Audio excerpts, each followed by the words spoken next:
La deuxième Vierge Marie. Un fils, et tu lui donneras le nom de Jésus. Il sera grand et sera appelé fils du Très-Haut. Et le Seigneur Dieu lui donnera le trône de David, son ancêtre. Il régnera sur la famille de Jacob éternellement. Son règne n'aura pas de fin. Verset 34. Marie dit à l'ange, comment cela se fera-t-il puisque je n'ai pas de relation avec un homme? Très bonne question.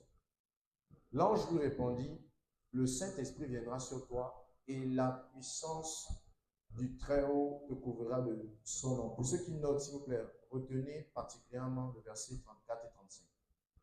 Je veux relire d'ailleurs ça. Comment cela se fera-t-il puisque je n'ai pas de relation avec un homme?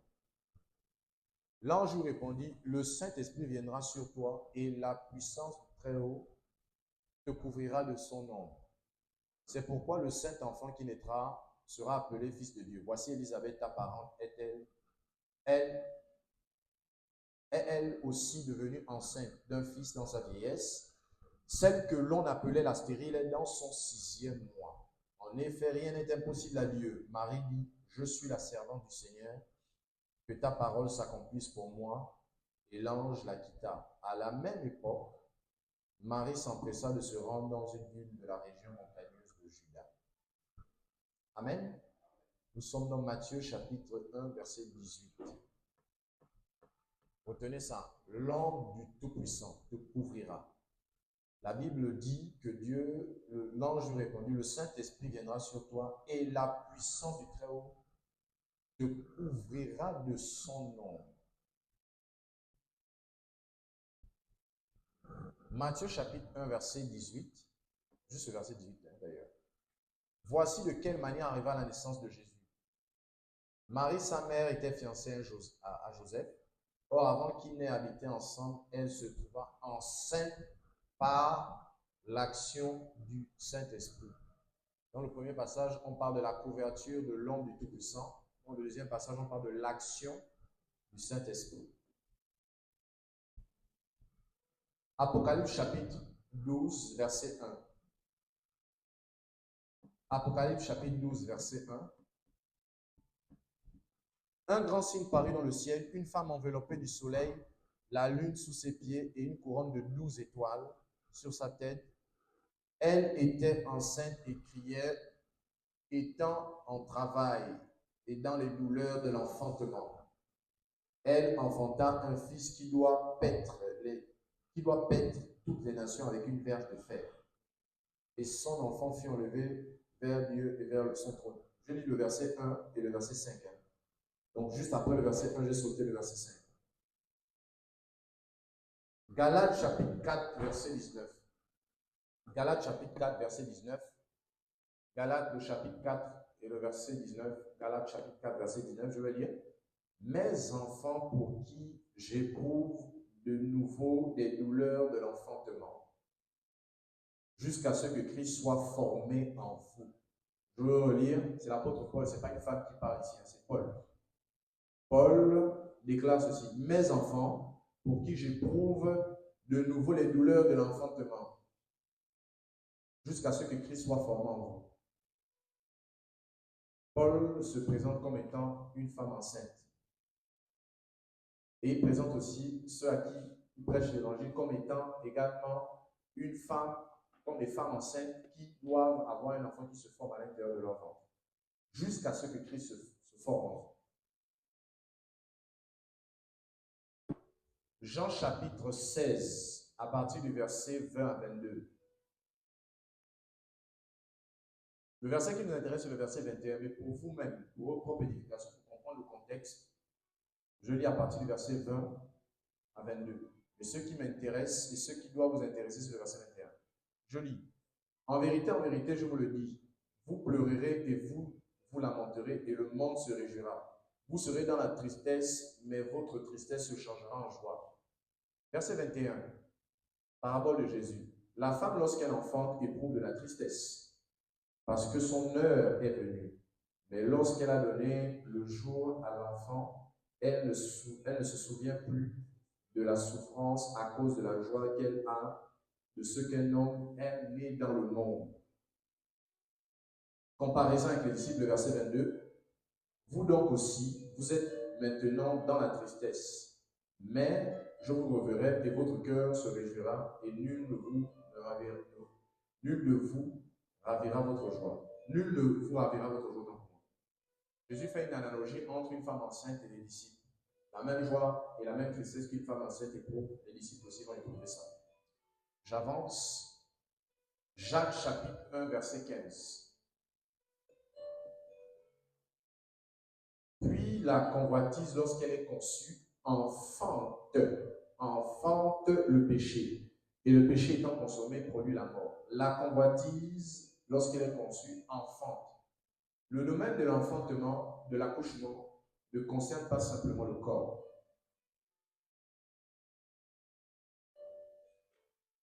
Je veux lire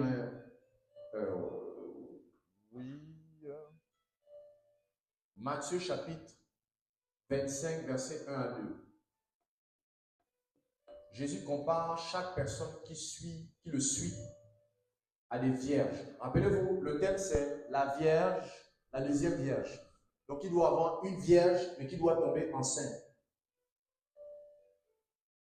Matthieu 25, verset 1 à 2. Alors le royaume des cieux sera semblable à 10 vierges. Dis avec moi 10 vierges. Ok, les vierges doivent tomber enceintes. Qui, ayant pris leur lampe, allèrent à la rencontre de l'époux. 5 d'entre elles étaient folles et 5 sages. Je m'arrête là pour ce passage. Maintenant, on va prendre 2 Corinthiens chapitre 11, verset 1. Verset 1. Verset 1.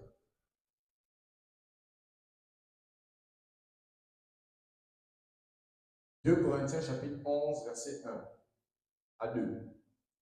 Je veux lire. « Oh, si vous pouviez supporter de ma part un peu de folie, mais vous me supportez. Car je suis jaloux de vous, d'une jalousie de Dieu, parce que je vous ai fiancé. » Dis avec moi fiancé. À un seul époux, pour vous présenter à Christ comme une vierge pure. Répète après moi, une vierge pure.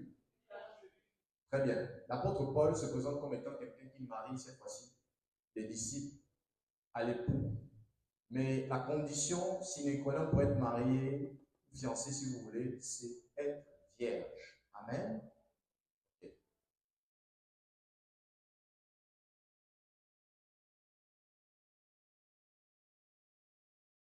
Je cite juste un passage à la volée comme ça.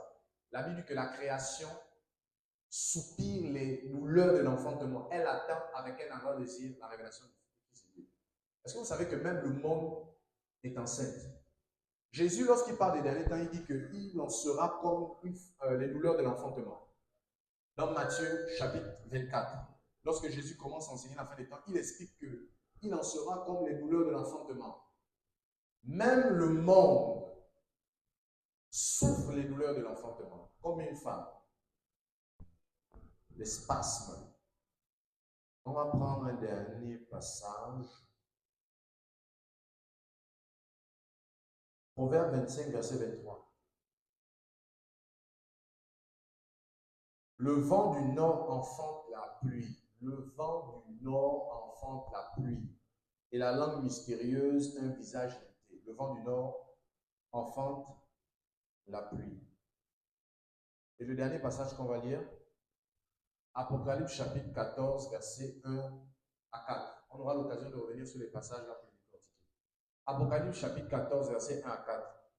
Je regardais et voici l'agneau se tenait sur la montagne de Sion. Et avec lui 144 000 personnes qui avaient son nom et le nom de son Père écrit sur leur front. Et j'entendis du ciel une voix comme un bruit de grosse eau, comme le bruit d'un grand tonnerre. Et la voix que j'entendis était comme celle de joueurs de harpe, jouant de leur harpe. Et ils chantaient un cantique nouveau devant le trône et devant les 4 êtres vivants et les vieillards.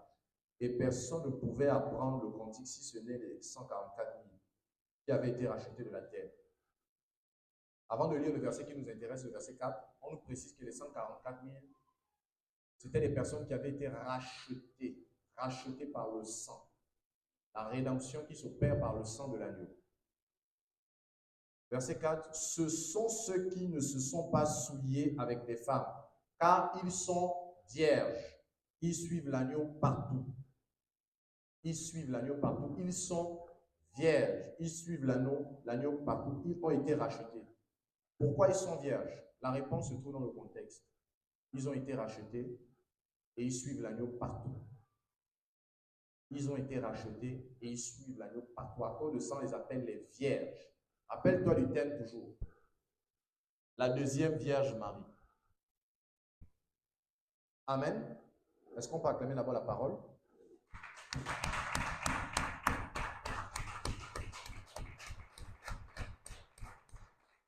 Lorsque tu acclames la parole, tu acclames l'esprit qui est derrière la parole. Alléluia. Parce que la parole de Dieu est esprit et vie. Gloire à Dieu. Donc, les différents passages que nous avons lus ensemble, d'accord,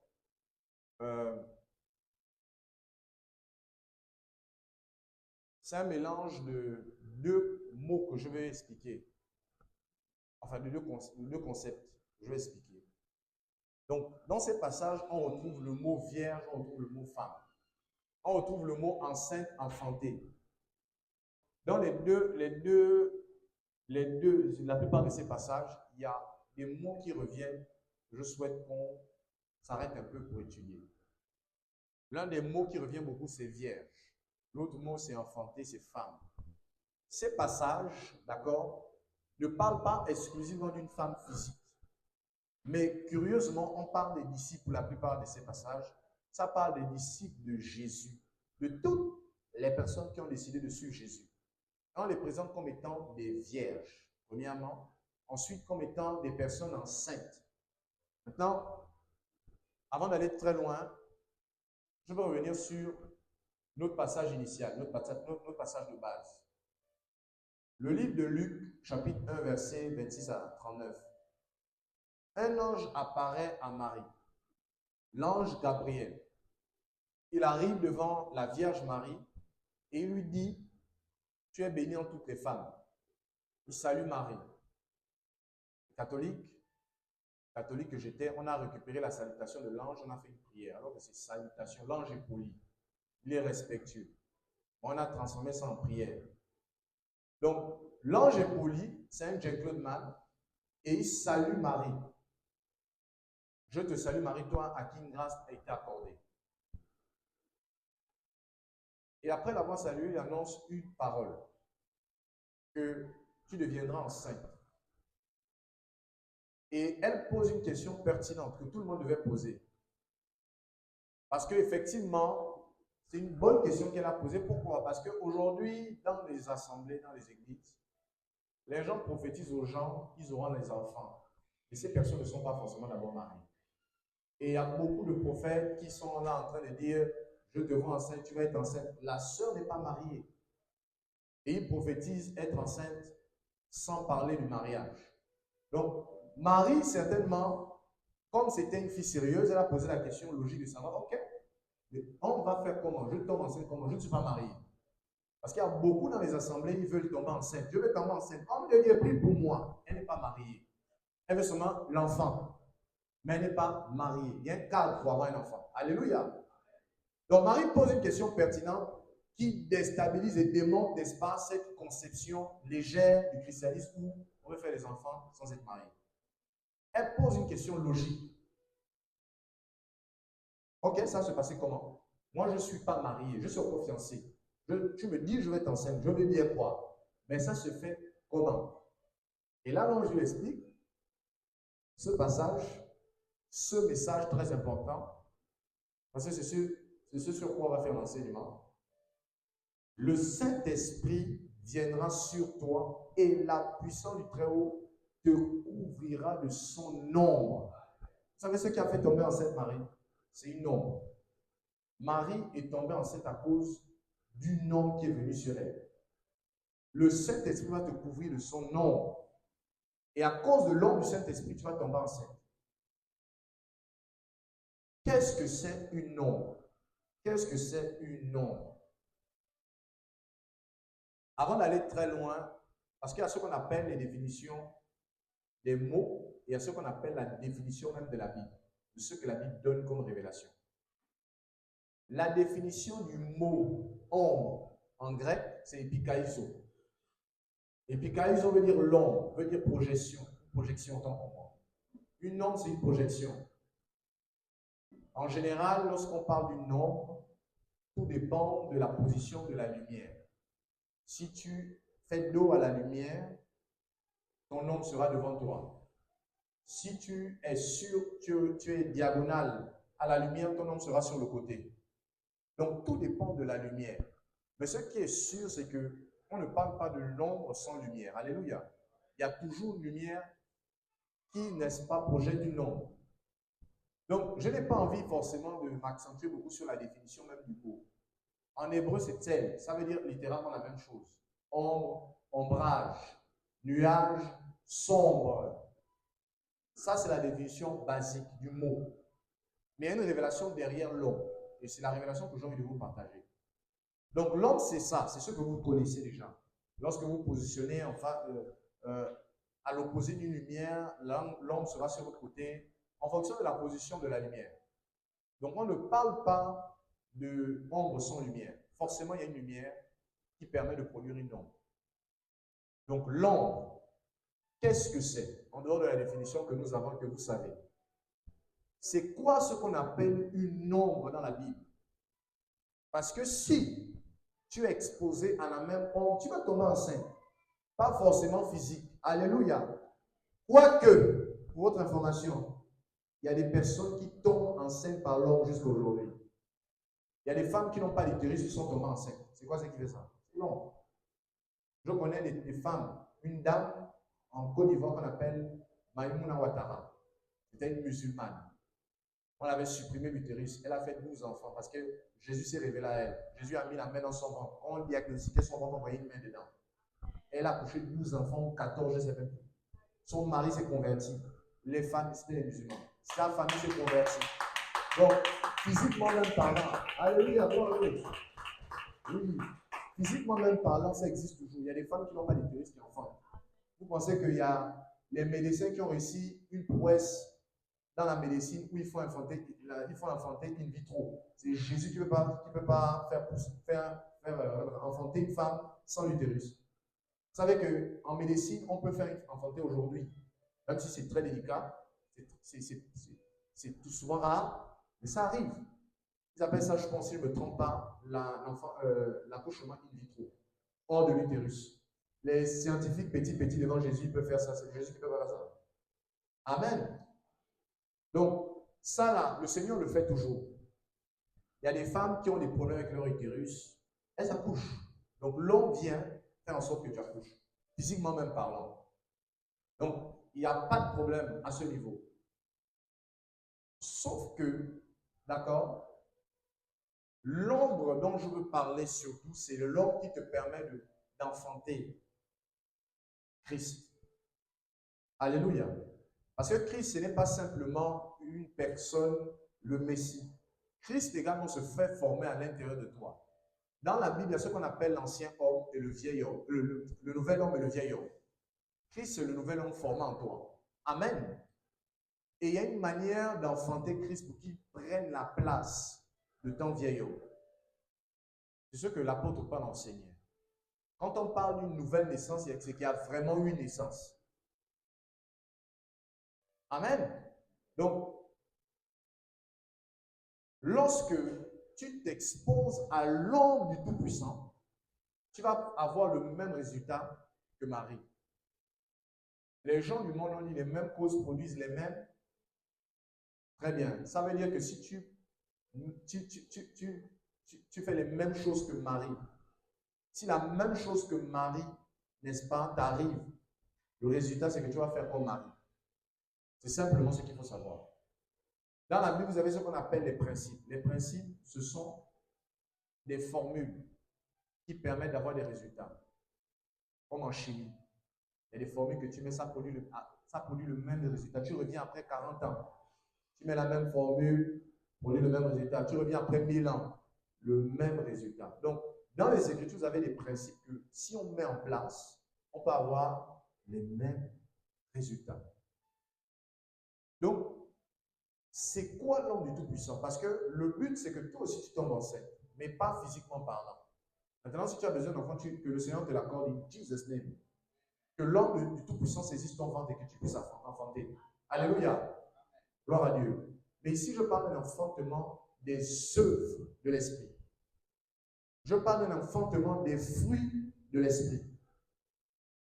Si l'homme du Tout-Puissant te couvre seulement, tu vas tomber enceinte. Et tu vas produire des œuvres de l'Esprit. L'homme du Tout-Puissant, qu'est-ce que c'est? L'ombre du Tout-Puissant. Avant de définir l'ombre du Tout-Puissant, je veux d'abord vous dire une vérité. La première vérité que je veux que vous sachiez, c'est que dans le royaume des cieux, ce sont les vierges qui tombent enceintes. Dans le royaume des cieux, là, ce sont les vierges qui tombent enceintes. C'est un royaume qui ne fonctionne pas comme le royaume du monde. Là-bas, pour tomber enceinte, il faut être vierge. C'est-à-dire que si tu n'es pas vierge, je ne peux pas commencer à t'enseigner l'ombre. Il faut d'abord que tu sois vierge. Et je ne parle pas d'abord de la virginité physique. Quoique, je pense que nous sommes en 2024. On doit encourager les jeunes filles à être vierges. Alléluia. Ouais, parce que maintenant, on est dans un monde où la tendance, c'est que les gens n'ont plus de pudeur, d'accord, ne respectent plus les mœurs. Donc, jeune fille, je m'adresse aussi à toi. Si tu es vierge, ne suis pas les mauvaises compagnies. Alléluia. Reste comme ça jusqu'à ton mariage. Amen. Voilà, c'est très important. Et il faut davantage encourager les bonnes mœurs. Alors, je ne vais pas forcément m'accentuer sur la virginité physique, bien que c'est une bonne chose et c'est une pureté, et ça a un lien également. Mais je veux parler d'une certaine virginité. Devant le Seigneur, écoutez-moi très bien, devant le Seigneur, toute personne qui prend conscience de son rachat profond par le sang de l'agneau, et toute personne, non seulement qui prend conscience de son rachat avec le sang de l'agneau, mais qui suit l'agneau partout, devient vierge. La virginité spirituelle, c'est le fait d'être profondément conscient. Je ne parle pas passagèrement. Je parle de conscient, du rachat par le sang que l'agneau de Dieu a opéré dans ta vie, mais également de le suivre partout où il part. Parce que Jésus, on continue à le suivre. Hein. Ne pensez pas que Jésus est parti au ciel. Chaque fois qu'une personne obéit à Dieu, elle suit Jésus. Suivre Jésus, ce n'est pas simplement quelque chose qui est arrêté. C'est un concept de tous les jours. Jésus a dit que celui qui veut me suivre renonce à sa vie chaque jour. Donc, à partir du moment où tu as arrêté de renoncer à ta vie chaque jour, tu as arrêté de suivre Jésus. Suivre Jésus, c'est chaque jour, chaque minute. La volonté de Dieu va se révéler à toi et tu dois en être conscient ou conscient et tu dois obéir à cette volonté. À partir du moment où tu n'obéis pas, tu ne suis plus Jésus. Suivre Jésus, c'est tous les jours. Ce n'est pas un acquis seulement, mais c'est quelque chose de tous les jours. Donc, pour revenir, la virginité spirituelle, c'est le fait de pouvoir, d'accord, se sanctifier. Écoutez-moi très bien. Dans l'Église, il y a un concept qu'on appelle la sanctification. Toute personne en Jésus qui se sanctifie, qui se met à part pour Dieu, devient vierge. Devant Dieu, il voit cette personne comme étant une vierge, pure. Voilà pourquoi dans les Écritures, j'ai fait exprès de prendre un passage dans le livre d'Apocalypse chapitre 14, où on parle d'un groupe de personnes qui suivaient l'agneau et qui étaient conscients de leur rachat. Et la Bible dit qu'ils sont vierges. Ils ne se sont pas souillés avec des femmes. Toute personne qui refuse la souillure du monde devient vierge. Voilà pourquoi dans les Écritures, d'accord, la Bible dit que la vraie religion, c'est s'abstenir des souillures du monde et puis c'est également faire du bien aux veuves et aux orphelins. C'est ce que Jacques dit. Donc, Jacques dit que la vraie religion pure, c'est prendre soin des veuves, assister les veuves et les orphelins dans leur détresse, dans leurs besoins, mais également se préserver des souillures du monde. Parce que le monde souille. Toute personne qui aime le monde, c'est une femme débauchée. Ce n'est pas moi qui le dis, c'est les Écritures.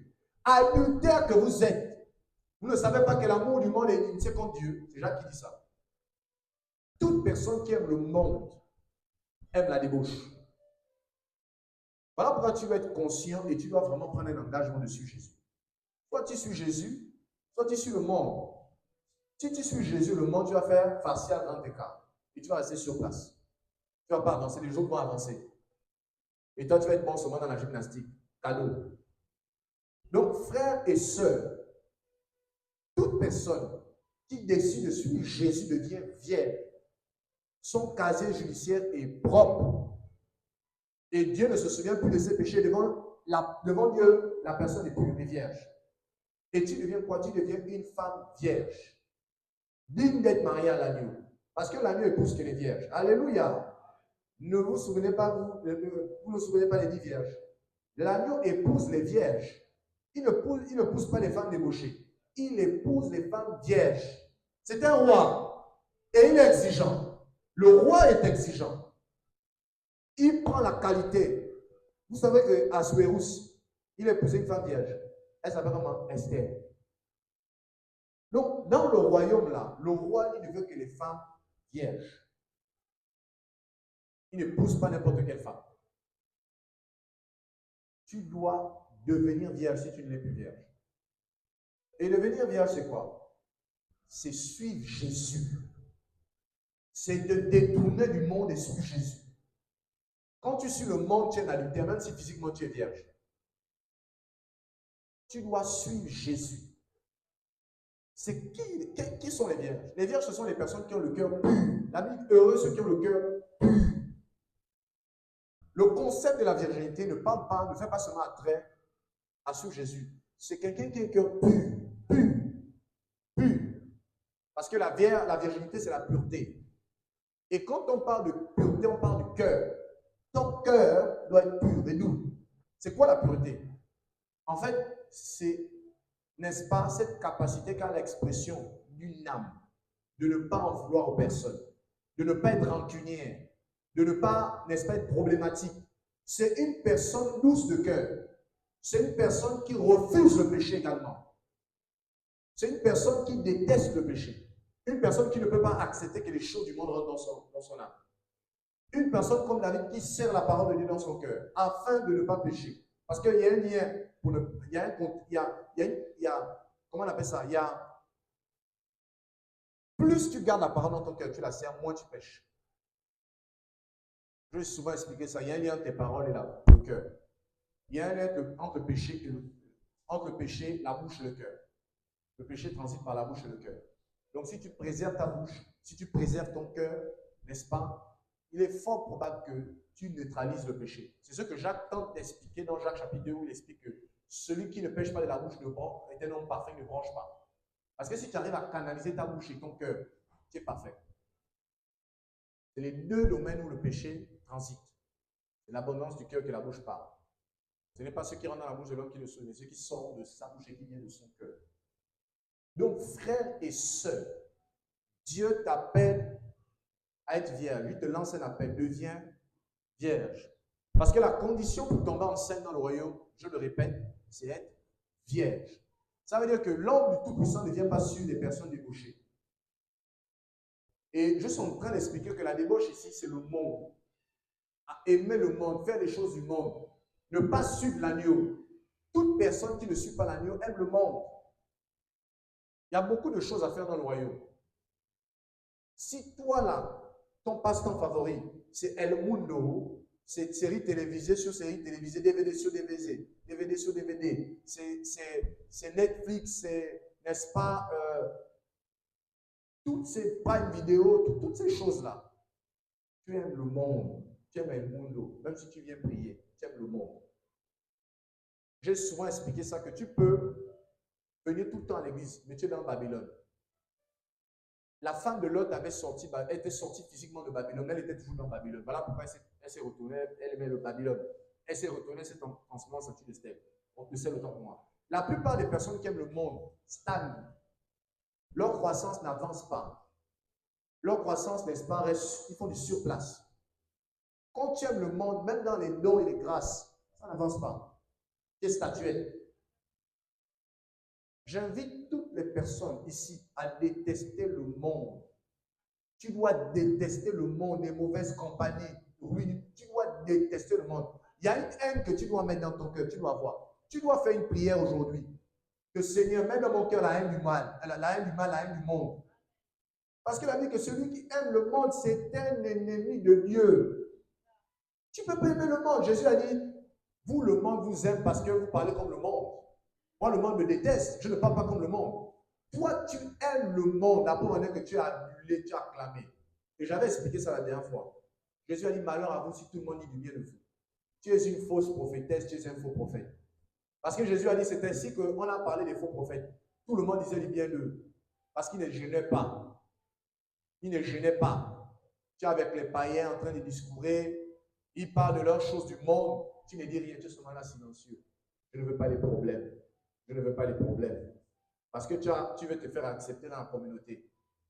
Quand tu aimes Jésus, il y a un moment où tu vas faire pause. Alléluia. Excusez-moi. La fornication, ce n'est pas bien. Sortez de là. Hein? Je passais seulement. C'est tout. Même si après tout le temps, quand qu'est-ce ça pour le Seigneur? Mais tu es là seulement. Ah non, si je parle, on va me dire que je parle beaucoup. Tu as parlé ça au moins 4 ans. Tu n'as jamais parlé. Et tu dis que si je parle, on va. Ça fait 4 ans que tu es là seulement avec eux, tu ne dis rien, silencieux. Ça, c'est une fausse sagesse démoniaque. Satan t'a déjà mis les pensées que non, ça fait, tu as beaucoup prêché l'évangile, calme-toi. 4 ans, tu es seulement là avec eux. Tu ne prêches pas et puis Satan vient te fortifier. Non, regarde, ça fait 4 ans que tu es avec eux, tu as souvent prêché l'évangile, c'est bon. Tu as trop fait 4 ans. Quoi? 2 là sont morts, là les amis là. Faut détester le monde. Tu ne peux pas aimer le monde. Je vous dis la vérité, il y a un certain niveau, si on veut suivre Jésus, il faut détester le monde. Vous ne pouvez pas aimer Jésus et le monde. Ce n'est pas possible.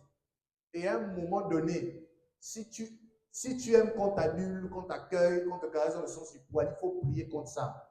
Parce qu'il est fort probable que tu es un faux prophète, une fausse prophétesse.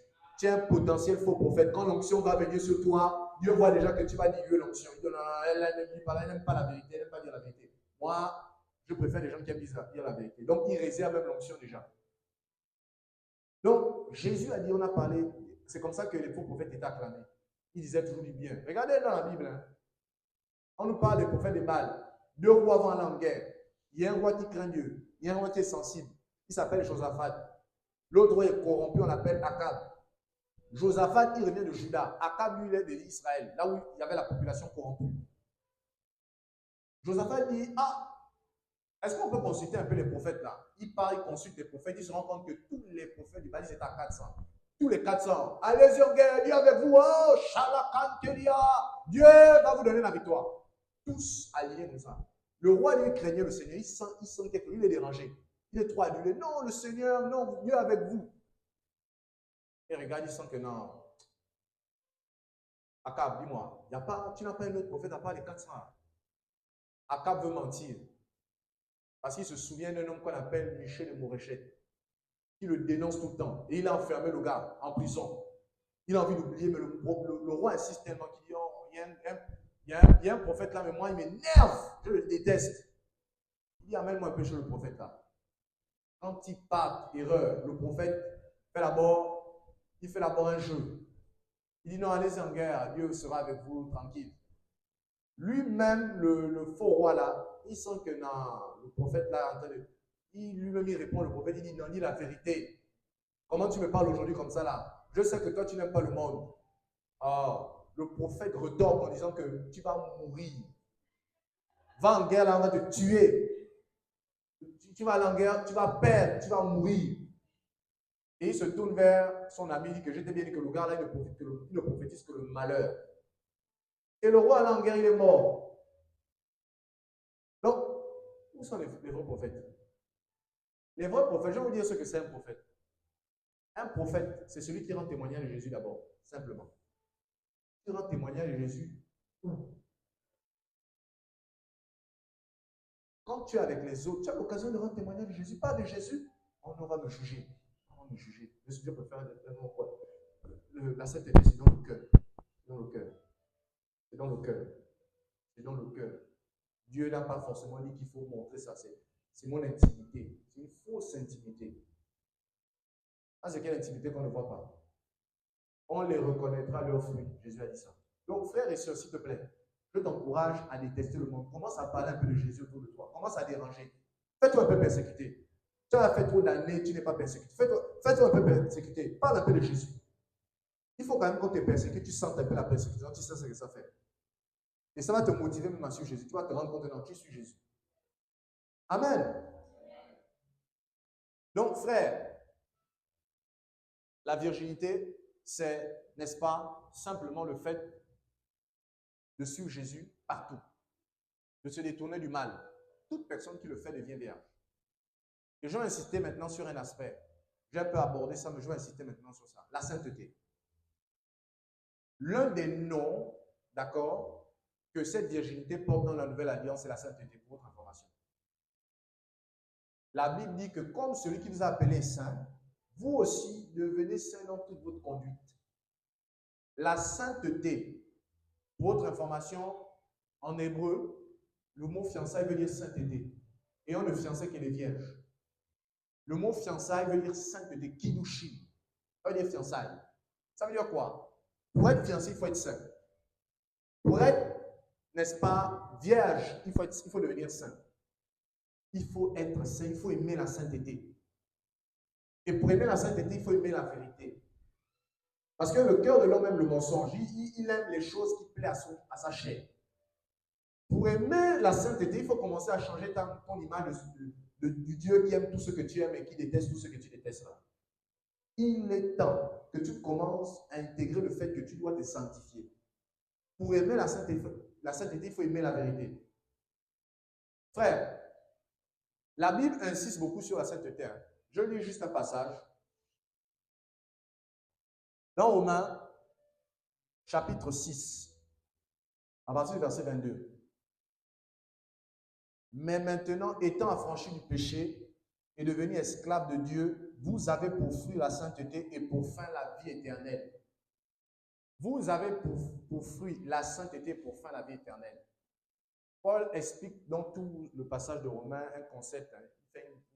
Il oppose deux réalités, le péché et la sainteté également. Donc, il termine en disant que non, le fruit que vous portez, c'est la sainteté. Et la finalité de cette sainteté, c'est la vie éternelle. La Bible recherchait la paix avec tous et la sanctification sans laquelle personne ne verra le Seigneur. Rechercher la paix avec tout le monde et la sanctification sans laquelle personne ne verra le Seigneur. Tu ne peux pas espérer aller au ciel si tu ne te sanctifies pas. La Bible dit, ni les impudiques, ni les menteurs, ni les escrocs, ni les voleurs n'hériteront le royaume des cieux. Leur part sera dans les temps ardents de feu. La sainteté doit être de rigueur. Peut-être tu avais arrêté de te sanctifier. Tu dois à nouveau te sanctifier. La sainteté concerne les 5 sens. La vue, l'oreille, la bouche, même le nez, les yeux. Ça concerne les 5 sens. Tu dois préserver tes yeux, tes oreilles, ta bouche, ton nez, les souillures du monde. Qu'est-ce que tu regardes?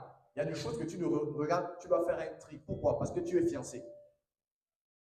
Je vous ai dit, c'est parce qu'en fait, je veux dire, on parle le français. Mais quand vous lisez les Bibles hébraïques, le lien se fait directement. Quand vous voyez fiançailles et vous voyez sainteté, c'est la même chose. En hébreu. Kiddushin. Qui est le fiancé? C'est celui qui se sanctifie. On ne fiançait que les vierges. Donc, pour devenir fiancé et vierge du Seigneur, il faut te sanctifier. La sanctification concerne 3 niveaux, 3 domaines. La première sanctification, c'est la sanctification qui consiste à recevoir le sang de Jésus. Voilà, prenons Hébreux chapitre 9. La Bible dit qu'il nous a sanctifiés par l'offrande du corps de Christ. Le premier niveau de sainteté concerne le sang de Jésus. Ça veut dire que tu ne peux pas être saint sans le sang de Jésus. Les musulmans ne se sanctifient pas.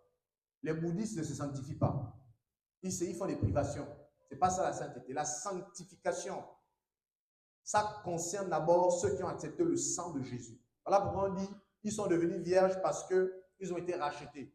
On ne parle pas de rachat sans parler de la loi de la rédemption du sang. Le rachat, là, ça fait allusion à un rachat par le sang qui a été payé, qui a été versé autant pour moi. Donc, le premier niveau de sainteté, c'est le fait d'accepter Jésus. Le sang de Jésus te purifie, te sanctifie. Maintenant, il faut que tu sois, comment on appelle ça? Il faut que tu sois conscient de cela. Parce qu'il y a des personnes qui ne sont pas conscients du sang de Jésus, de ce que le sang de Jésus fait. Aussi longtemps que tu es ignorant de ça, mon peuple périt faute de connaissance. Cette révélation ne vient pas à toi. Donc, tu dois être conscient de l'œuvre rédemptrice de la croix. Ça ne doit pas t'échapper. Parce que Satan l'appelle accusateur. Si tu ne connais pas la puissance du sang de Jésus, Satan va t'accuser plus tard pour ta vie passée tout le temps. Et tu vas être tout le temps en train de... Quand tu veux louer comme ça, Satan te dit baisse le bras. Tu fais quoi là? Tu fais quoi? Regarde ce que tu avais fait la dernière fois. Tu baisses le bras. Je ne suis pas digne de louer le Seigneur. Et puis tu vas t'asseoir. Il faut être conscient du sang de Jésus. Sinon, Satan va t'accuser quand tu vas vouloir louer le Seigneur. Il y a des gens qui ne louent pas parce qu'ils sentent l'accusation. Ils sont là, ils veulent louer le Seigneur. Satan te dit, tu veux louer quoi là? Regarde ce que tu as fait la dernière fois. Et tu vois quelqu'un qui est comme ça, il commence à faire ça. L'accusateur de nous faire l'accuser, il baisse la main. Il range la main tranquillement. Et dès qu'il veut même bouger, dès qu'il veut même commencer à chanter, même doucement, il dit, tu vas me chanter doucement, pourquoi? Et il se met à ce moment-là, il bouge un peu la tête. Bouge seulement un peu la tête. C'est seulement ce que tu peux faire. Et il s'en va, il bouge un peu la tête comme ça. Je suis trop pécheur, je ne suis même pas digne de chanter. Parce qu'ils ne sont pas conscients du sang de Jésus. Conscients de la loi du sang. Je vous rappelle que Jésus, c'est un avocat. Hein. Est-ce que vous savez qu'un avocat défend aussi les coupables? Tu as été coupable, hein? Il y a un avocat qui t'a défendu. Oui. Souvent, Satan accuse les gens légitimement ou illégitimement. Mais il y a un avocat qui parle pour nous. Si vous n'avez pas conscience de la profondeur du sang de Jésus, vous serez tout le temps accusé. Votre conscience va tout le temps vous accuser. Voilà pourquoi dans Hébreux chapitre 11, 10, la Bible dit que allez auprès du trône de la grâce pour être lavé, pour avoir une conscience lavée, n'est-ce pas? Par une eau pure. Parce que la conscience, hein, Satan attaque la conscience là, pour vous accuser. Non, on ne fait même pas ça. Tu avais prévu faire ça là. Ne fais même plus ça. Tu es un pécheur. Annule ton programme là. Regarde ce que tu as fait. Tu t'es énervé la dernière fois. Annule ça. Annule. Je suis un pécheur. L'accusateur de nos frères. Donc, le problème, j'ouvre une parenthèse. Hein.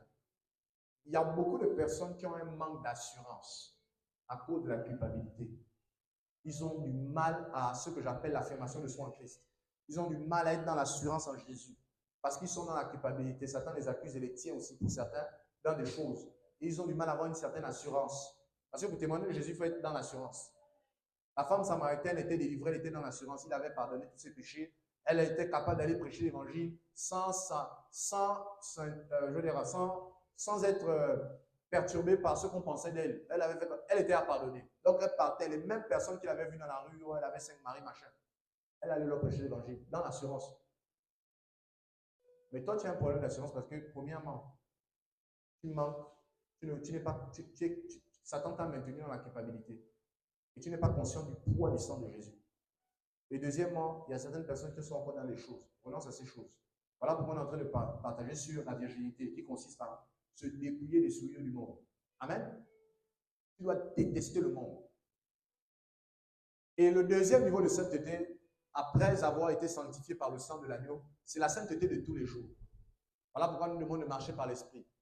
Donc, le premier niveau de sainteté, c'est le sang de l'agneau. Le deuxième niveau de sainteté, c'est la sainteté de tous les jours. C'est lorsque tu commences maintenant à rechercher le Seigneur. On appelle ça la sanctification de l'esprit. Dans Thessaloniciens, la Bible dit rechercher, comment on appelle ça, je paraphrase. La Bible nous parle de la sanctification de l'esprit. La sanctification de l'esprit, c'est quoi? C'est lorsque le Saint-Esprit t'oriente maintenant. Il y a une sanctification qui ne vient que par le Saint-Esprit. Quand tu obéis au Saint-Esprit. Il y a une sanctification et ça te purifie. Plus tu obéis au Saint-Esprit, même, en fait, les gens qui obéissent beaucoup au Saint-Esprit, là, même leur visage est pur et serein. Quand vous approchez de vous, vous vous sentez même culpabilisé, parce qu'ils suivent l'Esprit. Dans Thessaloniciens, on appelle ça la sanctification de l'Esprit. C'est le fait de suivre le Saint-Esprit. Et le dernier niveau de sainteté, c'est lorsque notre corps sera transformé.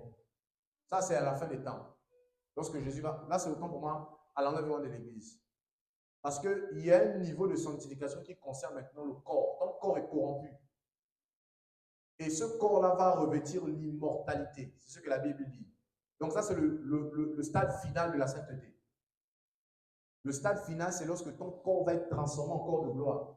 Et à l'intérieur, il n'y aura plus jamais de péché à l'intérieur de toi. Et c'est ce qui arrive bientôt. Voilà pourquoi la Bible dit qu'en un instant, en un clin d'œil, il est mort, Christ va ressusciter et nous, les vivants, serons transportés à la rencontre du Seigneur.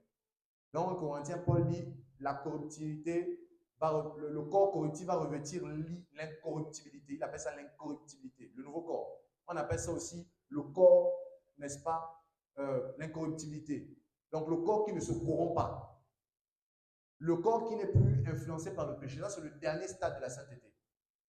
Cependant, il y a 2 stades que tu dois pratiquer. Être conscient du sang de Jésus et marcher par l'esprit. Marcher par l'esprit, c'est renoncer aux choses du monde. Marcher par l'esprit, c'est appliquer la parole de Dieu également. Tu dois appliquer la parole de Dieu dans ta vie. Tu dois aussi te discipliner. Il y a des choses que tu dois arrêter de faire à cause du royaume.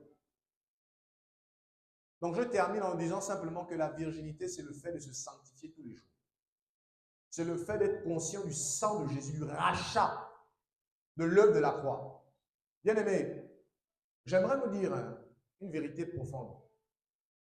Vous savez pourquoi c'est important de rappeler l'histoire? Vous savez pourquoi au Gabon on fête l'indépendance, même si bon, on n'est pas forcément très indépendant. Mais vous savez pourquoi chaque 17 août, on fête l'indépendance? Vous savez pourquoi on a des commémorations? Parce qu'en fait ici, si vous voulez, on n'a pas su valoriser certains événements qui se sont passés dans le temps et en faire peut-être en faire une commémoration qu'on respecte. Mais dans d'autres pays, ça se fait. En Occident, il y a beaucoup de commémorations en dehors de la fête de l'indépendance. Ils font des commémorations pour, par exemple, la guerre, la Deuxième Guerre mondiale, la Première Guerre mondiale. Ils ont des dates arrêtées. Donc, à ces événements-là, pourquoi, d'après vous, on prend du temps dans l'année pour se rappeler des événements? L'une des raisons, c'est que ça forme une culture. On appelle la culture aussi, c'est ça. En fait, pourquoi d'après vous, même les Juifs d'ailleurs, ils se commémoraient, n'est-ce pas, l'agneau immolé à la Pâque? Pourquoi d'après vous? C'est parce que la première raison, c'est que Dieu lui-même dit ceci dans la Bible. Souviens-toi, souviens-toi, souviens-toi que c'est moi l'Éternel qui t'ai fait sortir d'Égypte. Je veux dire quoi, ce concept est devenu même une liturgie. Vous avez tous les prophètes qui répètent la même chose. Souviens-toi, je suis l'Éternel ton Dieu, je t'ai fait sortir, je t'ai fait monter dans ce pays. C'est répété pour que les Juifs se souviennent, pour que ça devienne leur culture. Et j'ai envie de te dire, tu dois te commémorer du rachat qui a été fait à la croix. Ça doit devenir ton histoire. Si pour toi, tu n'apprends pas à te rappeler d'où tu reviens, tu ne pourras pas savoir où tu vas. Tu dois vraiment te rappeler à quelle date tu as été sauvé. Il y a beaucoup d'entre vous là. Je veux vous demander, si on vous pose la question, vous avez été sauvé quel jour? Vous n'allez même pas capable. Vous ne serez même pas capable de répondre. C'était quand que Jésus t'a sauvé. Ça doit devenir ton histoire, une culture. À 3 heures du matin, tu as été sauvé quel jour? Quand? Quelle date? Tu ne dois pas gratter la tête. Tu as été baptisé quand?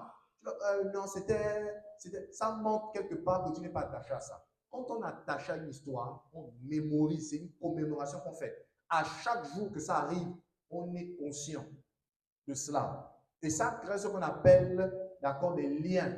Ça crée des liens à l'intérieur de ton âme. Ça crée une culture. Ce n'est pas simplement théorique. Ça crée un poids à l'intérieur de toi. Ça crée un passé solide. Ça t'enracine. Voilà pourquoi la Bible dit qu'ils ont été rachetés. Ils se souviennent de leur rachat. Quand quelqu'un se souvient de son rachat, il ne joue pas avec sa vie. C'est parce que tu n'es pas trop conscient de ce que Jésus a fait pour toi. De qu'est-ce qu'il a fait pour toi que tu n'es pas, je veux dire, pleinement conscient. La Bible dit que celui à qui on pardonne beaucoup manifeste beaucoup d'amour. Celui à qui on pardonne peu manifeste peu d'amour. Tu manifestes peu d'amour à l'égard de Jésus parce que tu n'es pas conscient de ton rachat. Parce que Jésus t'a beaucoup pardonné. En fait, Jésus a pardonné à beaucoup de personnes. Jésus, quand il pardonne, il y a beaucoup de choses qu'on a fait, il nous a beaucoup pardonné. Mais à cause du fait qu'on n'est pas conscient de cela, on manifeste peu d'amour. Et Jésus a expliqué ça. celui à qui on pardonne beaucoup manifeste beaucoup d'amour. Celui à qui on pardonne peu manifeste peu d'amour. Jésus, hein, ce n'est une parabole. Il a pardonné beaucoup à tout le monde. Et c'est juste que dans l'affaire là, il y a des gens qui sont conscients et ceux-là, ils aiment beaucoup. Il y a ceux qui ne sont pas conscients de cela et ils aiment peu. Et ils manifestent peu d'amour. Dans le contexte, il y avait une femme qui a manifesté beaucoup d'amour et un autre qui était, en fait, il était sur ce que j'appelle, il était au bord de la frontière. Les gens qui aiment Jésus, limite, ils aiment frôler le monde. Ils sont à côté du monde. Il dit, Dieu n'a pas aussi dit que, en fait, il y a des gens dans l'église, hein, qui aiment frôler. Je les appelle les gens qui aiment rester au bord de la frontière. Ils aiment se positionner dans les choses que Dieu n'a pas forcément dit qu'il faut arrêter. Donc, ils se positionnent, passer la limite. Au lieu d'aller tout droit dans le royaume, ils sont là à la limite. Le monde est là, ils sont là. En tout cas, Dieu n'a pas dit que ça c'est un péché. Ils sont là dans la limite. Dans les limites du monde et du royaume. Ils sont là, au milieu. Tu n'es pas censé être au bord du monde. Il faut progresser en eau profonde. Tu n'es pas censé être, n'est-ce pas, au bord. Va au large. Parce qu'il y a des choses qui se passent au large. Il y a des choses qui se passent au bord. Même dans le domaine de la pêche, il y a des gros poissons qu'on attrape seulement plus tu au large. Parce qu'en fonction de la grosseur du poisson, plus tu au large, plus tu attrapes plus gros. Plus tu au large, plus tu attrapes plus gros. Moins tu au large, tu attrapes tu trouves les petits spécimens. Il y a des poissons que tu ne trouves qu'en eau profonde. Il y a d'autres, tu les trouves au bord. Plus tu avances en fonction de l'équivalent, c'est quoi? Miles, j'ai oublié. Miles. En fonction du niveau, n'est-ce pas, de mètres que tu as dans la mer, il y a un niveau de poisson. Tu n'es pas censé être au bord de la frontière. Arrête de flotter avec le monde. Oh non, ça c'est pas interdit. Ça, est-ce qu'on fait? Bon, ça on peut faire. Hein? Ça, et tu es là au bord. Au bord entre le monde et l'église. Entre le monde et le royaume. Donc, frères et sœurs, prends la décision d'être vierge. Amen. Donc, après avoir expliqué la virginité, parce qu'on ne peut pas tomber enceinte si tu n'es pas vierge. Deviens vierge et tu vas tomber enceinte. Maintenant, j'arrive maintenant sur l'épicaïse en question. L'homme du Tout-Puissant. Donc maintenant, je m'adresse à des vierges, des personnes qui savent que pour devenir enceinte, il faut être vierge. C'est ça le principe du royaume. Quand une personne, d'accord, se sanctifie, quand une personne, n'est-ce pas, se met à part pour Dieu, tiensai, kiddushin, se mettre à part, se sanctifier, elle devient vierge et elle est potentiellement, elle devient candidate potentielle pour devenir enceinte. La première condition, c'est devenir vierge. Maintenant, la deuxième condition, c'est de mettre sous l'ombre du Tout-Puissant. Maintenant, qu'est-ce que l'ombre? L'ombre du Tout-Puissant. Écoutez-moi très bien. Je vais vous donner une révélation sur l'ombre. On sait tous que l'ombre ne se fait pas, il n'y a pas de lumière, il n'y a pas d'ombre sans lumière. Cela sous-entend que l'ombre du Tout-Puissant en question, il y a quelqu'un qui est derrière lui. Il y a quelque chose qui est derrière l'ombre là. L'ombre là, c'est une projection de quelque chose. On dit l'ombre du Tout-Puissant. Ça veut dire que c'est l'ombre du Tout-Puissant. C'est l'ombre du Tout-Puissant. Il y a une projection de l'ombre du Tout-Puissant. Le Tout-Puissant est positionné et puis il y a une projection qui se fait. Et c'est son ombre en question là qui va, n'est-ce pas, faire tomber enceinte Marie. Avant d'aller très loin et vous donner la révélation de l'ombre, écoutez-moi très bien. La dispensation dans laquelle nous sommes, vous savez comment on l'appelle? La grâce. Voici ce que je comprenais ce matin même. C'est que la Bible dit que la loi était l'ombre des choses à... La loi est venue par Moïse, mais la grâce et la vérité sont venues par... Donc, la loi de Moïse, c'était quelque chose qui venait avant Jésus. Jésus était devant. Jésus était derrière et la loi était devant.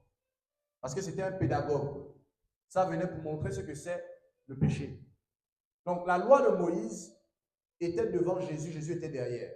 Donc, il marchait derrière la loi. Voilà pourquoi jusqu'à ce que le temps soit accompli, Jésus s'est révélé. Parce que là, il a envoyé d'abord la loi comme son ombre. Voilà pourquoi on dit que la loi, c'était l'ombre. L'ombre, c'est une image également. Le mot hébreu tsel veut dire image. Donc, l'ombre, c'est une image. La loi de Moïse, c'était une image de Jésus. Voilà pourquoi tous les sacrifices qui se faisaient avant, c'était simplement une image. L'agneau qu'on égorgeait, en fait, c'était l'agneau véritable qu'on devait égorger, n'est-ce pas? Les différences sont qu'il devait verser, ça représentait le sang que Jésus devait verser au ciel. Tout dans les détails près. D'accord? L'agneau, la description de l'agneau, il devait correspondre à Christ. Parce qu'on dit qu'il était âgé comme ça. L'heure à laquelle on devait sacrifier l'agneau, c'était l'heure à laquelle Jésus devait mourir. Tout dans les détails. Hein. Tu arrives dans le sacrificateur, tout le vêtement du sacrificateur que le sacrificateur portait, ça représentait les différentes étapes du ministère de Jésus.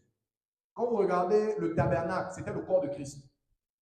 Le voile du temple, on dit que c'était sa chair, n'est-ce pas? Voilà. Donc, Jésus représentait les différentes parties du tabernacle. Il était tout. Voilà pourquoi on dit que c'était l'ombre. Donc, en gros, quand on lui a envoyé la loi, c'était simplement l'ombre de Jésus. Et quand Jésus est venu, il a dit, en fait, tout ce que je vous ai montré là, c'est moi-même. Amen. Maintenant, je vais vous dire quelque chose de peut-être choquant. Si la loi était l'ombre de la grâce, actuellement, nous sommes sous la grâce. Nous sommes à l'ombre seulement du Tout-Puissant. L'ombre du Tout-Puissant, là, en fait, tout ce qu'on peut voir comme puissance, j'aimerais vous dire que nous sommes dans une dispensation, c'est une ombre d'une autre dispensation. Tout ce qu'on peut voir là, c'est simplement une ombre d'une autre dispensation. Vous savez, après la grâce, c'est quoi? C'est le millénium. La grâce, c'est une ombre, simplement. Mais dans l'ombre, là, on a les prémices de ce qui va se passer réellement au millénium. Tout ce que nous vivons dans la grâce, c'est ce qu'on appelle goûter à l'éternité. Toutes les manifestations que nous voyons, quand on guérit les gens, c'est parce que dans le royaume, il n'y aura pas de malades. Un peu. Quand le Saint-Esprit vient consoler les gens, c'est parce qu'il n'y aura pas de pleurs là-bas. Ce sont les prémices de ce qui vont se passer. Est-ce que vous comprenez un peu? L'ombre là, tout ce qu'on peut vivre dans la grâce là, c'est une ombre. Ce sont les prémices de ce qui va se vivre lorsque Jésus va venir sur la terre. La domination que nous avons de manière abstraite, parce que nous dominons spirituellement, mais pas physiquement. Nous ne sommes pas des gouverneurs, nous ne sommes pas encore les présidents.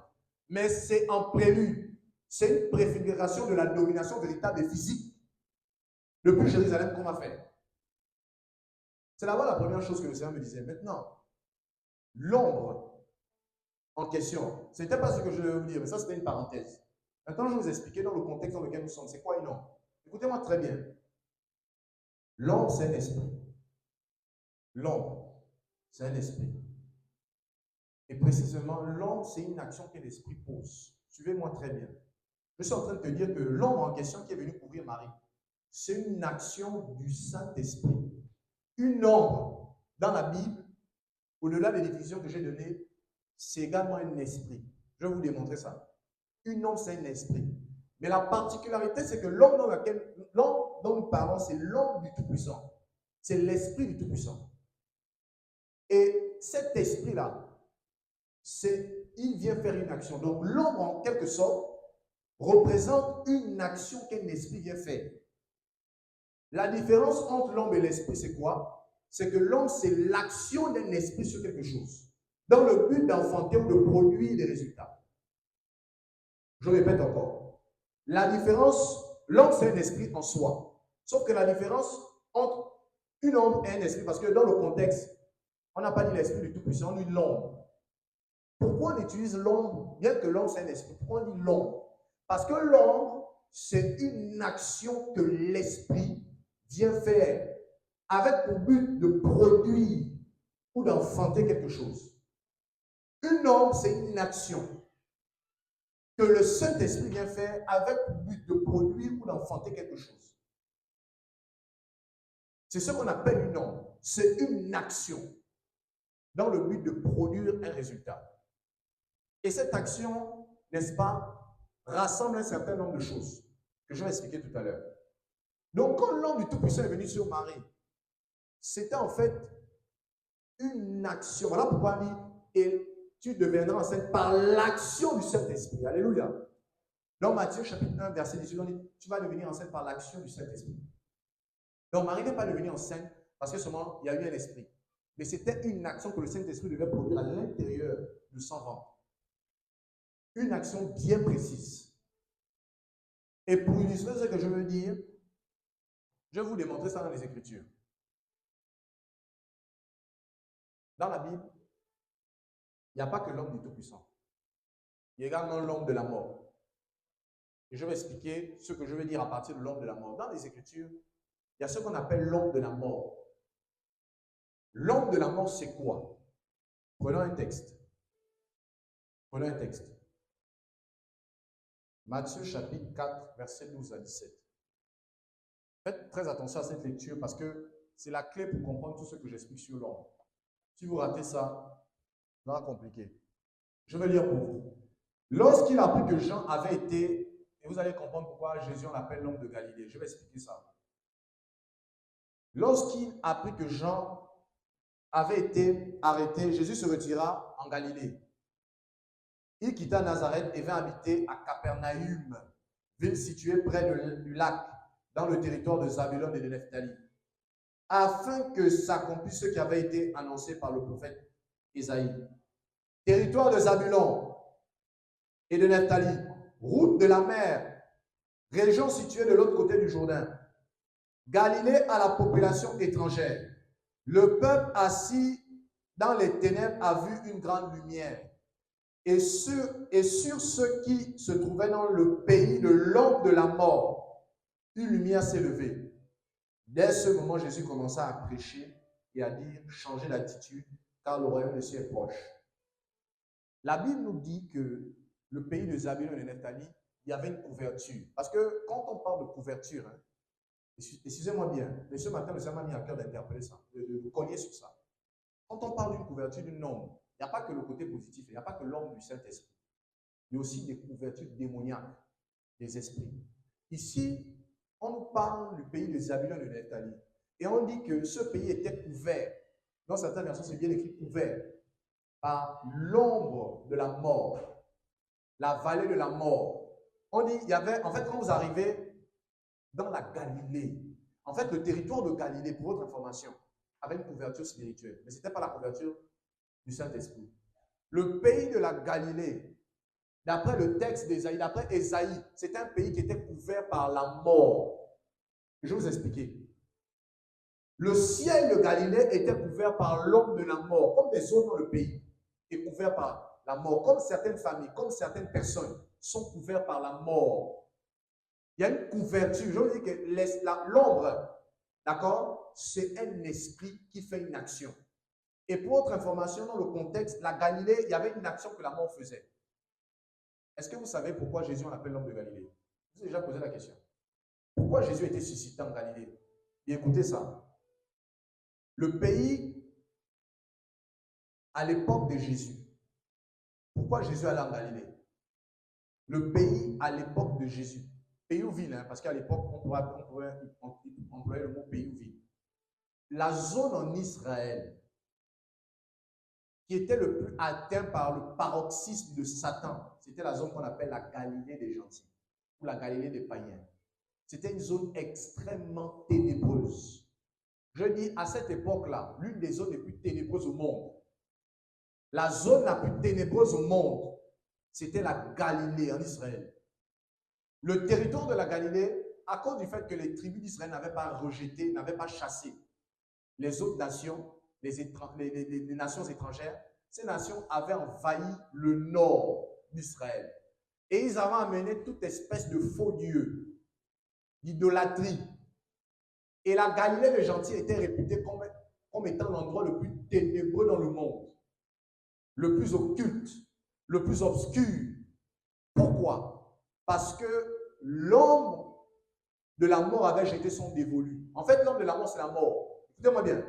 L'ombre de la mort, c'est l'esprit qu'on appelle Hadès. Sauf que l'ombre, c'est son action qui pose dans un endroit. Et qu'est-ce qu'il posait comme endroit? Pour votre information, à la Galilée des gentils, il y avait beaucoup de démoniaques. C'était une zone de démoniaques. Vous savez là où le feu de Gadara vient? La Galilée. C'était une zone ténébreuse où vous trouvez toute espèce de maladie, des estropiés, des gens bizarres. Parce qu'en fait, l'homme de la mort était assis là-bas. Et la conséquence de l'homme de la mort, je veux dire, l'homme produit un résultat. C'est que toute la zone avait beaucoup de démoniaques. Il y avait beaucoup de possédés, beaucoup de malades, beaucoup, n'est-ce pas, de personnes qui mouraient avant le temps. L'homme de la mort, quand il arrive dans un endroit, il fait en sorte que les gens meurent. On a ce qu'on appelle les morts précoces. Il fait en sorte que les gens meurent prématurément. L'homme de la mort dans cette zone avait réduit drastiquement le taux de mortalité là-bas. Avait élevé autant le taux de mortalité. Si dans une ville, on est censé mourir à 60 ans, là-bas, on fait mourir les gens à 20 ans. L'homme de la mort.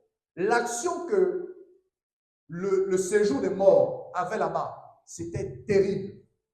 Je vais vous démontrer ça. Vous savez pourquoi les Juifs ont douté beaucoup de Jésus? Parce qu'ils sortaient de Galilée. Ils ont dit, peut-il venir quelque chose de bon de Galilée? Un coin pourri comme ça là, jamais de la vie. Parmi les raisons qui expliquent pourquoi les Juifs n'ont pas cru en lui, c'est parce qu'ils sortaient de Galilée. On va voir les passages qui le montrent. Pour un Juif lambda, pour les pharisiens, pire encore pour les pharisiens, la Galilée, c'est un coin perdu. Nazareth était dans la Galilée. Gadara était dans la Galilée. Capernaum était dans la Galilée. Génézareth, c'était dans la Galilée. Toutes les villes bizarres, là, il y avait beaucoup de démoniaques. C'était la Galilée des gentils. On appelait ça la Galilée des gentils parce qu'il y avait beaucoup de païens là-bas. La femme syrophénicienne était là-bas. En fait, il y avait beaucoup de païens qui s'étaient installés. Et c'était un endroit lugubre. Mais comme il y a un principe dans les Écritures, là où le péché abonde, la grâce surabonde, qu'il était important pour le Messie d'accomplir cette parole. Parce que le Messie n'est pas difficile. Jésus n'est pas venu dans une terre où tout était parfait. Il allait dans un pays bizarre. Le pays le plus ténébreux de son époque. C'est là où il allait naître. Parce qu'il fallait, il aime les cas difficiles, c'est ça. Peut-être tu es entouré des cas difficiles, tu es découragé. Mais j'aimerais te dire, même Daniel était à Babylone. Même Jean était à Patmos. Dieu est le lieu des cas difficiles parce que l'un des noms de notre royaume, c'est le royaume de la persévérance. Jésus lui-même, notre modèle, il nous montre qu'il parle d'être dans un endroit kamikaze pour démolir Satan. La déclaration de Jésus du séjour de mort se passe à Galilée. Quand il dit tu es pierre, sur cette pierre je bâtirai mon église, il est en plein territoire ennemi. Pour votre information, historiquement parlant, la caverne réputée du séjour des morts, c'était à Césarée de Philippe. Et Jésus fait cette déclaration à Césarée de Philippe. C'était un endroit physique où, selon les rumeurs, il y avait l'endroit, la tête du séjour des morts. Il y avait un dieu qu'on appelle la terreur là-bas.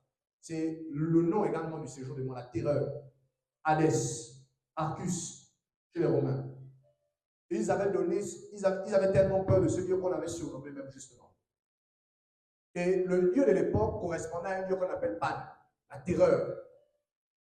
Et comme je le disais, comme Jésus c'est un dominant.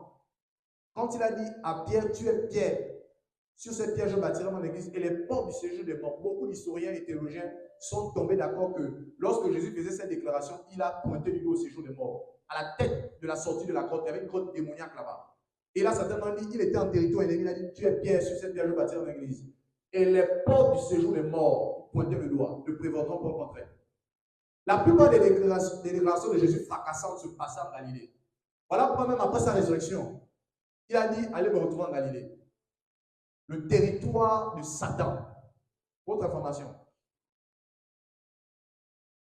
Dans la Bible, il y a des endroits physiques qui appartiennent à Satan. Je vous donne un exemple concret. Dans le livre d'Apocalypse, on nous parle d'une église de Pergame. On dit là où Satan a son trône. J'ai fait des recherches exactes sur Pergame. Satan avait vraiment son trône là-bas. Le dieu de l'Olympe, Zeus, avait son gros temple là-bas. Et dans la Grèce antique, Zeus, c'est le dieu des dieux. C'est Satan, en fait. C'est la représentation de Dieu, Satan. Et le temple de Zeus était établi à Pergame. En fait, Dieu dit, Jésus lui-même dit, Satan a son trône là-bas. Il y a des endroits même dans le monde, et même dans certaines zones des pays, même dans certaines familles où Satan a son trône. Et tu sais quoi? Tu dois renverser le trône de Satan. Donc, Pergame, là, c'était pas... Parce que souvent, quand on lit la Bible, vous pensez que c'était physical. Satan avait son trône établi là-bas. Et à cette époque, en Galilée, là où Satan avait son trône, Satan même c'était petit, le séjour de mort lui-même, avait son QG, c'était à Galilée. Il avait décidé de finir avec les membres de là-bas, les habitants de là-bas. Tous les habitants de là-bas, soit c'était des démoniaques, soit c'était des malades, des estropiés. Et Jésus, n'est-ce pas, a apparu là-bas. Voilà pourquoi on dit, la prophétie qu'Ésaïe avait donnée, le pays assis dans l'ombre de la vallée de la mort a vu une grande lumière se lever. Et la lumière, c'était le Christos. Il s'est établi comme QG Galilée. Il a décidé de remplacer le QG, de la mort par son QG. Il s'est implanté. Et regardez avec moi, pour vous démontrer que la Galilée, c'était un endroit bizarre, où la mort dominait.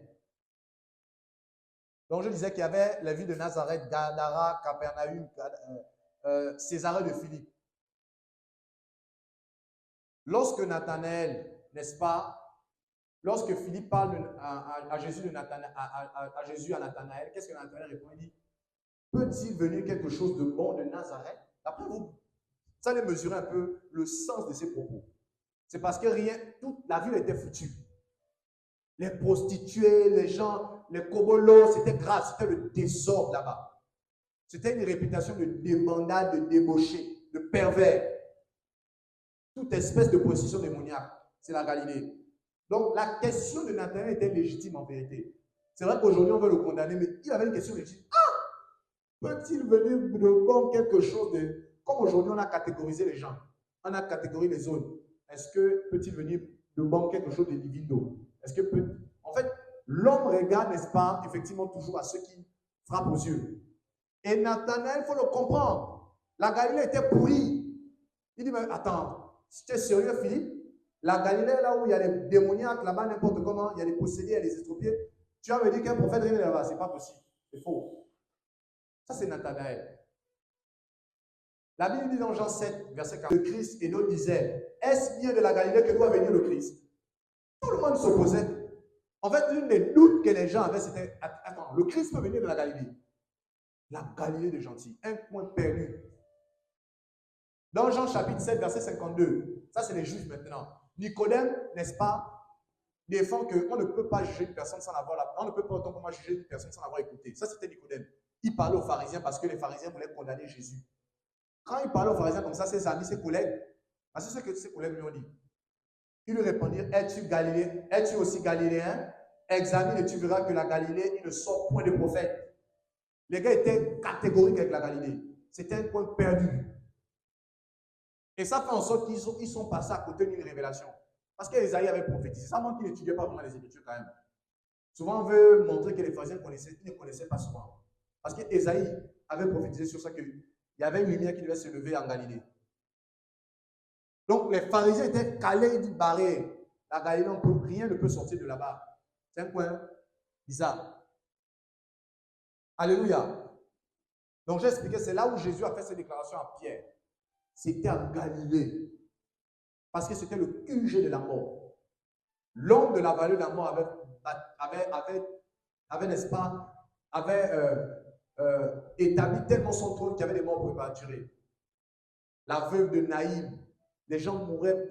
En fait, il y avait des gens, des enfants qui mouraient à la fleur de l'âge. Regardez bien, vous allez voir des jeunes filles qui voulaient mourir. Il y avait plein de personnes qui voulaient mourir avant le temps, des jeunes enfants, la mort précoce. Dans les zones où vous voyez des enfants mourir vite là, il est fort probable que c'est l'ombre de la mort qui opère. Quand cette ombre opère, l'une des actions qu'elle apporte, c'est élever le taux de mortalité dans un endroit. Et elle fait en sorte que les gens meurent plus tôt. Quand elle frappe, elle donne beaucoup de maladies. Vous connaissez ça par des maladies bizarres récurrentes, des phénomènes bizarres, des pauvretés bizarres, les zones où elle frappe avec la pauvreté, les gens meurent, la honte de la mort, comme en Galilée. Amen. Donc une ombre, c'est l'action d'un esprit dans un lieu pour produire quelque chose. Et comme on l'a vu, c'est pour ça que Jésus était suscité en Galilée pour délivrer les gens. C'est là où il a beaucoup fait le ministère. Jésus a exercé son ministère dans les villes de Capernaum, n'est-ce pas, de Chorazim. Souvenez-vous.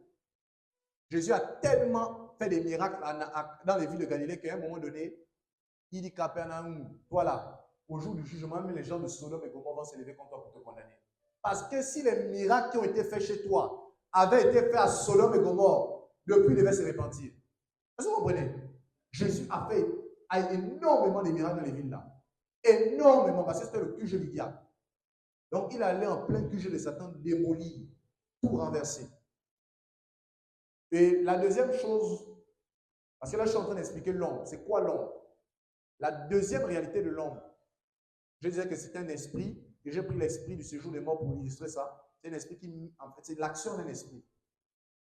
Le dernier exemple, pour clôturer ça, c'est toute personne ici dans cet endroit.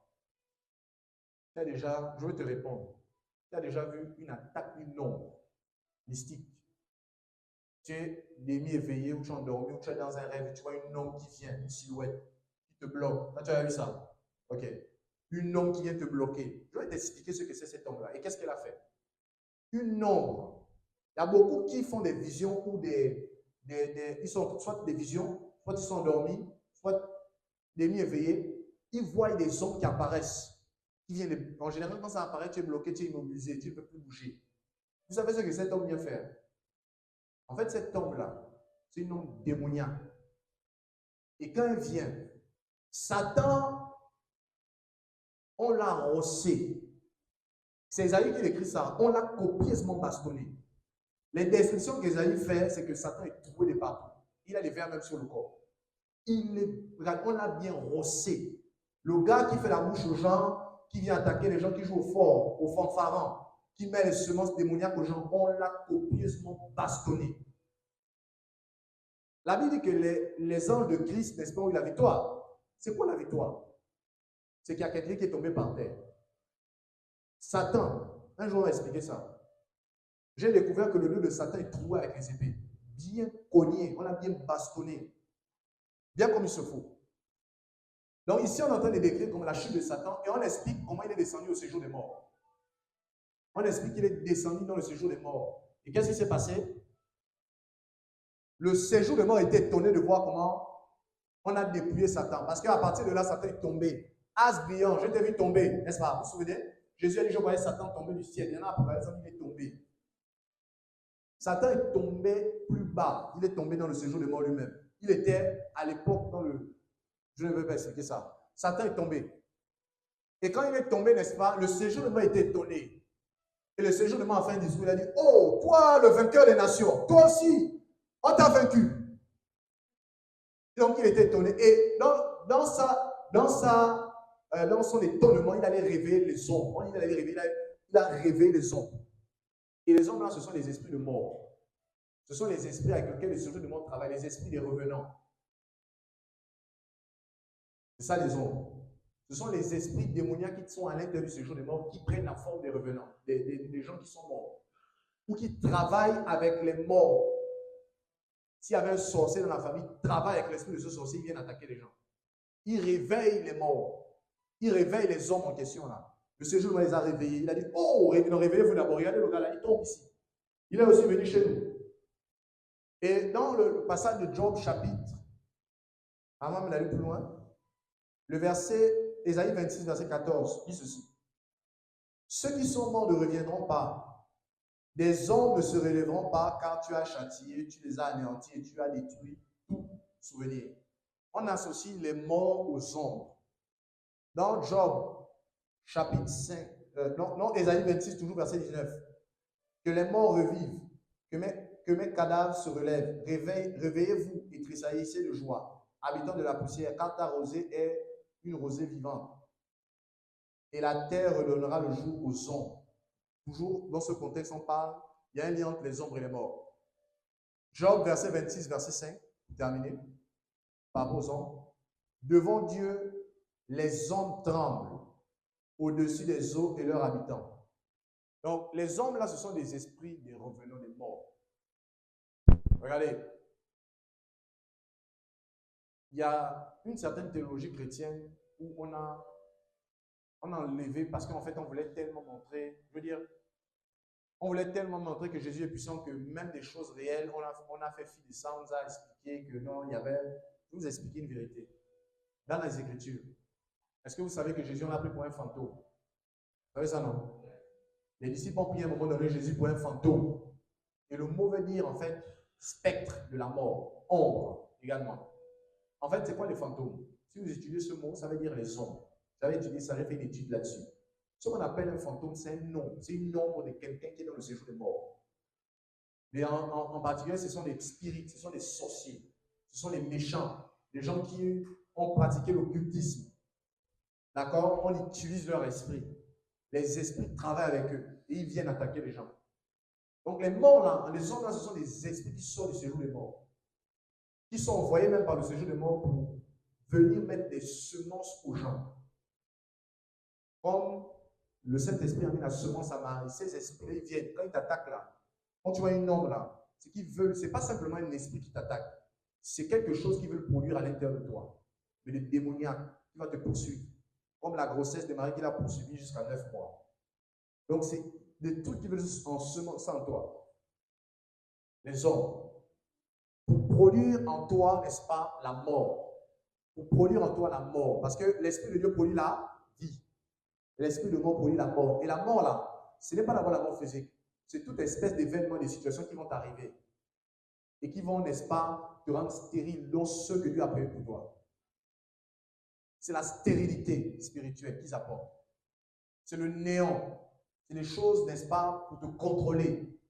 En fait, c'est une ombre. Hein. Lorsque le Saint-Esprit te couvre de son ombre, voici ce qui va arriver. Il y a un ensemble de pensées que le Saint-Esprit va mettre à l'intérieur de toi. Il y a un ensemble d'idées que le Saint-Esprit va mettre à l'intérieur de toi. Il y a un ensemble d'initiatives que le Saint-Esprit va mettre à l'intérieur de toi. Et quand tu vas commencer à les mettre en place, tu vas produire ce que j'appelle les œuvres de Christ. La Bible que nous avons été créés pour les bonnes œuvres afin que nous les pratiquions. Il y a des œuvres. En fait, Christ aussi, ce sont des œuvres. J'aimerais te dire qu'il y a un aspect de Jésus. Parce qu'il y a plusieurs aspects de Jésus. Dans la révélation de Jésus, il y a plusieurs. Parmi les aspects de Jésus que nous avons, il y a le fait des œuvres de Jésus. Ce sont des œuvres de Christ. On appelle ça des œuvres de Christ. Et les œuvres de Christ, là, ça doit être d'abord en gestation à l'intérieur de toi, comme une femme qui est enceinte. Les œuvres de Christ, là, quand le Saint-Esprit te couvre de son nom, c'est pour mettre à l'intérieur de toi, d'accord, des projets, des idées, des initiatives qui te font les mêmes effets qu'une femme qui est enceinte. Paul, lui, comment on appelle ça? Paul, le Saint-Esprit, l'avait tellement couvert de son nom qu'il était devenu enceinte. Il dit, vous, mes enfants, que je porte, comme une femme qui a les douleurs de l'enfantement, jusqu'à ce que Christ soit formé enfant. Paul était devenu enceinte. Et il portait les douleurs. Il dit qu'il se compare à une femme qui a les douleurs, qui est prête à coucher, qui est prête à perdre des os pour accoucher. Et il dit, je suis, n'est-ce pas, je souffre les douleurs de l'enfantement. Et j'aimerais te dire que ces idées, ces initiatives vont venir avec des souffrances. Mais des souffrances comment? En fait, ces souffrances, ce sont des soupirs, ce sont des désirs, ce sont des frustrations. Il y a quelqu'un qui a dit, ma frustration, ma vocation. J'aimerais te dire qu'il y a des personnes qui ne connaissent pas souvent comment Dieu met les semences. J'aimerais te dire qu'en fait, peut-être même tu as commencé à être sous l'ombre de Dieu, mais tu ne sais pas comment ça se manifeste. Et je veux te dire que souvent des frustrations, derrière les frustrations se cachent des appels. Derrière les frustrations se cachent des vocations. Derrière les frustrations se cachent des soupirs que le Saint-Esprit met. Vous savez, quand une femme enceinte, elle soupire, elle est frustrée, en même temps elle est contente. C'est ce que Jésus a expliqué. Elle a peur, il y a un mélange de peur, de tristesse, parce qu'elle va avoir la douleur, en même temps elle est contente. Le Seigneur, n'est-ce pas, souvent vient répondre son nom à l'intérieur des gens. Ça se manifeste par des frustrations. Tu es frustré par rapport à tel domaine. Et ce domaine-là, souvent la frustration, là, c'est un appel. Souvent, ce que tu as vu là, c'est le Saint-Esprit qui a déposé, son nom a déposé ça, pour que tu puisses commencer à solutionner cela. Ce n'est pas pour parler, ce n'est pas pour calomnier, c'est pour solutionner le problème. Et j'ai souvent expliqué ça. KFC ou bien McDo. Vous savez comment les gars, ils ont créé ça? Ils étaient frustrés. Ils étaient fatigués. Ils voulaient souvent manger vite, ils n'arrivaient pas. Ils étaient frustrés. Dans leur frustration, ils ont créé McDo. Dans sa frustration, il a créé KFC. Ils voulaient du fast-food, de la nourriture rapide.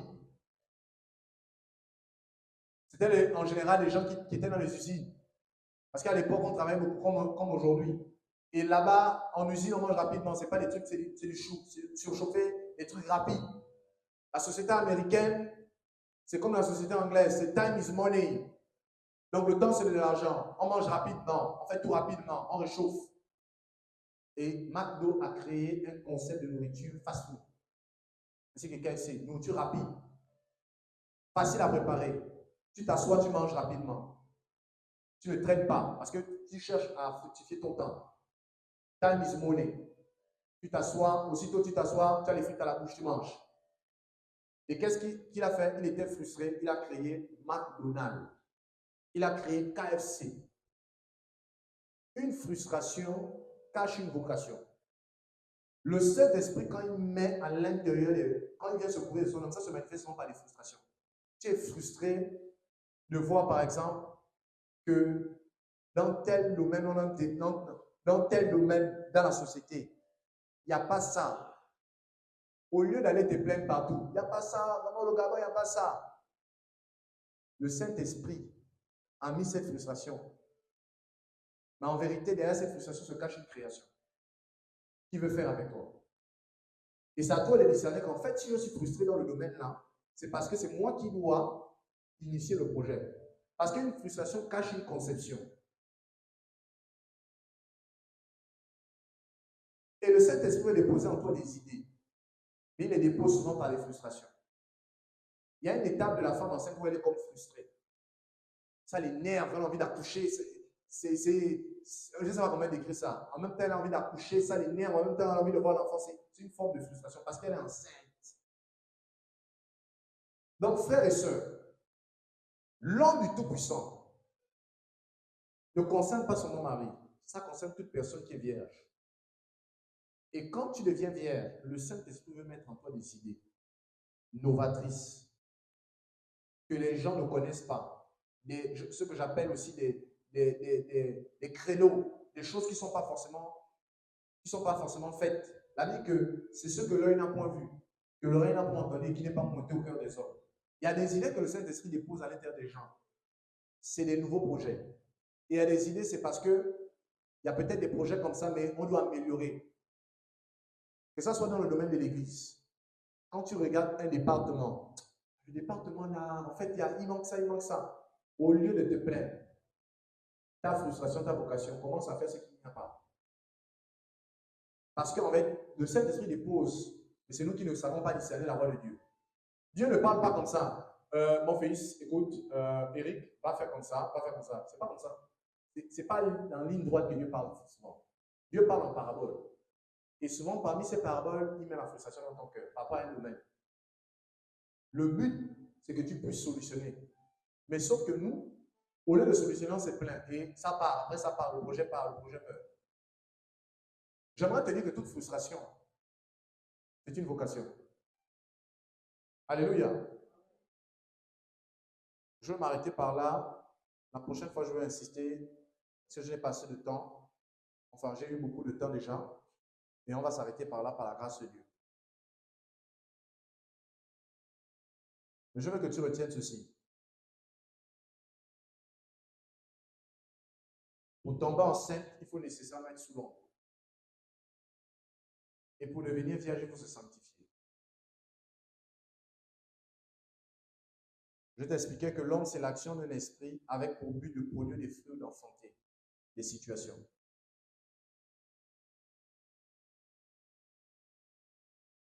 Et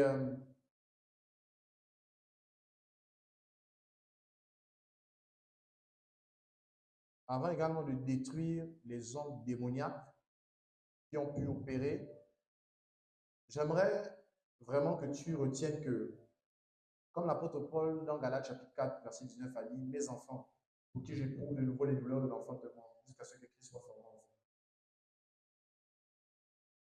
L'enfantement, comme je le disais, ne concerne pas seulement un enfantement physique. La Bible dit que le péché, une fois enfanté, produit la mort. Donc même dans le domaine du péché, on enfante.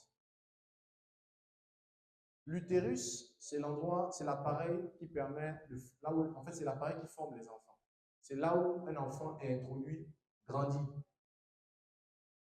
Dans le domaine spirituel, l'utérus spirituel, ce sont les pensées. C'est là où Dieu dépose des projets. Et tu dois, n'est-ce pas, faire mûrir la chose dans tes pensées. Voilà pourquoi la Bible nous parle de la méditation. C'est à ce niveau que Dieu met des projets pour enfantement. Voilà pourquoi on dit que celui qui, n'est-ce pas, la convoitise, une fois qu'elle a amorcé, produit le péché, enfante le péché. Donc, quand quelqu'un convoite, il médite la convoitise. Ça devient une pensée et il nourrit ses pensées et au final, ces pensées, il les enfante par des actions. Ça veut dire quoi? Ça veut dire qu'il y a un potentiel dans les pensées que Dieu veut exploiter à l'intérieur de toi. Voilà pourquoi on dit, tu aimeras le Seigneur ton Dieu de toutes tes pensées. J'aimerais vraiment t'encourager à lever tes pensées à Dieu, à exploiter tes pensées, parce que tes pensées sont des utérus pour enfanter.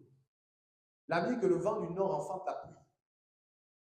Dans le domaine spirituel, l'enfantement ne concerne pas seulement la femme.